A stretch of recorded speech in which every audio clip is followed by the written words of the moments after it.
नमस्कार दोस्तों, मैं हूं सोनी और आज मैं आपके लिए लाई हूं दही भिंडी आलू मसाला की रेसिपी। दोस्तों, भिंडी की सब्जी को तरह तरह से बनाकर देख लिया, मगर आज जो रेसिपी लेकर आई हूं इस तरह से भिंडी बनाएंगे तो आपको इसका स्वाद लंबे समय तक याद रहेगा।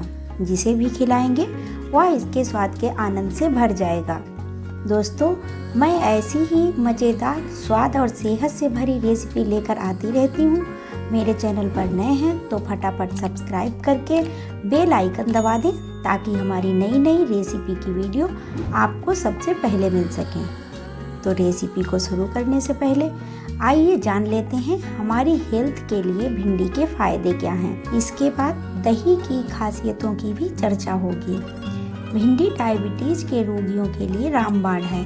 इसमें यूजेनॉल होता है जो डायबिटीज़ की समस्या वाले रोगियों के लिए लाभदायक है या शरीर में शुगर लेवल को कम करता है। मोटापा कम करने में भी भिंडी काफ़ी मददगार है। भिंडी में फाइबर पाया जाता है जो पाचन में मदद करता है। भिंडी में विटामिन सी, एंटीऑक्सीडेंट होते हैं, इसलिए भिंडी खाने से रोग प्रतिरोधक क्षमता का विकास होता है और त्वचा को भी हेल्दी रखता है। भिंडी में बीटा कैरोटीन होता है जो आँखों के लिए फायदेमंद होता है। इसमें विटामिन B9 या फोलिक एसिड पाया जाता है जो गर्भवती महिलाओं के लिए आवश्यक होता है।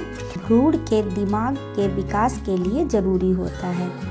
दोस्तों, दही वाली भिंडी बन रही है तो दही के फायदे भी जान लीजिए। दही में भी कमोवेश भिंडी के सारे गुण पाए जाते हैं, बल्कि इसमें कुछ गुण ज़्यादा ही होते हैं। दही कैल्शियम का स्रोत है जो हड्डियों को मजबूत रखता है। दही वजन कम करने में मददगार होता है। फैट और कोलेस्ट्रॉल को नियंत्रित करता है, इसलिए यह दिल की सेहत के लिए भी अच्छा होता है। मुंह में छाले हों, कब्ज या दस्त की समस्या हो तो आप दही खाइए। दही रोग प्रतिरोधक क्षमता के विकास के लिए जरूरी है। इसमें भरपूर मात्रा में कैल्शियम पाया जाता है जो हड्डियों और दांतों के स्वास्थ्य के लिए आवश्यक है। दही में विटामिन ए, जिंक होता है जो आँखों और शारीरिक दुर्बलता के लिए फायदेमंद है। तो इतने कमाल के गुणों वाली दही भिंडी के गुणों को जान लेने के बाद आइए शुरू करते हैं आज की रेसिपी को बनाना। सबसे पहले हमने ली है करीब 300 ग्राम भिंडी, 1 टमाटर, 4 प्याज और 3 आलू। अब हमने भिंडी को धोकर कपड़े से पोंछ लिया है। भिंडी को 3-4 पीस के हिसाब से इस तरह काट लेंगे। तो अब हमारी भिंडी कट चुकी है। अब आलू को इस तरह से लंबे लंबे पीस में काट लेंगे। इसके बाद प्याज के हम कुछ इस तरह से बड़े बड़े टुकड़े निकालेंगे, अंदर के भाग को छोड़ देंगे, जिसे बाद में फाइन चॉप करेंगे। इन टुकड़ों को अलग रख देंगे और अब बचे हुए प्याज को इस तरह से फाइन चॉप कर लेंगे। टमाटर को भी काट लेंगे। यहाँ हमने आधा कप हरा धनिया लिया है जिसे चॉप कर लेंगे। प्याज के साथ हमने 2 हरी मिर्च काट ली हैं और 2 हरी मिर्चें साबुत रखेंगे। 8-10 लहसुन की कलियां ली हैं। इसके साथ ही हमने यहाँ पर लिया है 1 कप दही। तो अब सारी सामग्री रेडी है। अब हम गैस पर पैन रखकर उसमें डालेंगे 2 टेबलस्पून सरसों का तेल।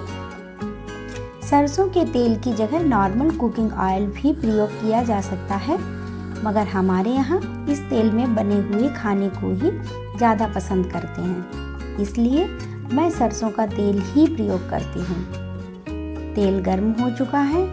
अब हम इसमें कटे हुए आलू डाल देंगे, चलाते रहेंगे और भूनते रहेंगे। ध्यान रहे कि हमें आंच को धीमा ही रखना है और धीमी धीमी आंच पर आलू को चलाते हुए भूनते रहना है। इसमें आलू क्रिस्पी हो जाएंगे या सुनहरे हो जाएं तो किसी बर्तन में सावधानी से निकाल लें और अब पैन में बचे हुए तेल से ही हम भिंडी को तल लेंगे। धीरे धीरे सावधानी पूर्वक इसमें भिंडी को डालें, चलाते रहेंगे और बीच में ढककर पकाते रहेंगे। इस तरह भिंडी धीरे धीरे भुन जाएगी और इसके अंदर का लस्सीदार पानी भी जम जाएगा। स्पून की मदद से चेक करते रहें और जब भिंडी तार छोड़ना बंद कर दें तो समझ लीजिए कि हमारी भिंडी फ्राई हो चुकी है। अब भिंडी को पैन से एक बर्तन में निकाल लेंगे। इसके बाद हम पैन में फिर से 2 चम्मच तेल डालेंगे और सब्जी को बनाने की तैयारी करेंगे। तो तेल गर्म हो चुका है और अब हम इसमें डालेंगे लहसुन, हरी मिर्च, इसके बाद 1 छोटा चम्मच जीरा डालेंगे। जीरा तड़कने पर इसमें बारीक कटा हुआ प्याज डाल देंगे और चलाते रहेंगे, भूनते रहेंगे। प्याज गोल्डन कलर का हो जाए तो इसमें डाल देंगे चॉप किया हुआ टमाटर। टमाटर डालने के तुरंत बाद इसमें डाल देंगे 1 चम्मच नमक ताकि टमाटर जल्दी गल जाए। अब पैन को कवर कर देंगे।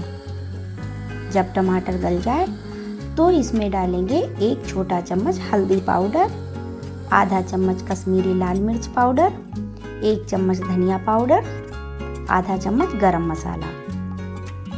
अब पानी डालकर मिक्स कर देंगे और कवर कर देंगे। तो अब हमारे मसालों से तेल अलग हो चुका है और यही वक्त है कि जब हम इसमें डाल देंगे दही। ध्यान रहे कि दही डालने के बाद 2 बातें याद रखें। पहली यह कि गैस को लो फ्लेम पर ही रखें और दूसरी ये कि ये लगातार दही मसालों को चलाते रहें और भूनते रहें। जब दही से तेल अलग होने लगे तो इसमें डाल देंगे हमारी रेसिपी को यम्मी और मज़ेदार बनाने वाला सीक्रेट, वह है आधा चम्मच चीनी। इससे मसालों का फ्लेवर इनरिच होगा। और अब बड़े बड़े पीस में छीलकर निकाले गए प्याज के टुकड़ों को, साबुत हरी मिर्च भी इसी समय पर डालेंगे। तले हुए आलू को भी डाल देंगे और इसके बाद अब हम भिंडी भी डाल देंगे और चलाकर मिक्स कर देंगे। अब सब्जी लगभग पककर तैयार हो चुकी है और अब हम इसमें थोड़ा सा धनिया डालेंगे और मिक्स करके कवर कर देंगे। करीब 2 मिनट तक पकाएंगे जिससे हरे धनिए का फ्लेवर सब्जी में आ जाए। अब 2 मिनट हो चुके हैं और हमारी दही भिंडी आलू मसाला बनकर तैयार हो चुकी है। अब इसे सर्विंग बाउल में निकाल लेंगे और धनिए की पत्तियों से गार्निश करेंगे। दोस्तों, हमारी आज की रेसिपी आपको कैसी लगी कमेंट करके हमें ये बताना ना भूलें। मेरे चैनल पर नए हैं तो सब्सक्राइब करें, बेल आइकन दबाएं। मैं ऐसी ही स्वाद और सेहत से भरी रेसिपी की वीडियो लाती रहती हूँ। मेरी वीडियो को अधिक से अधिक लाइक करें, दोस्तों में शेयर करें। इसी के साथ लेती हूँ आपसे विदा। वादा वही पुराना वाला, किसी शानदार रेसिपी के साथ जल्दी हाजिर होने का। तो तब तक के लिए बाय बाय दोस्तों।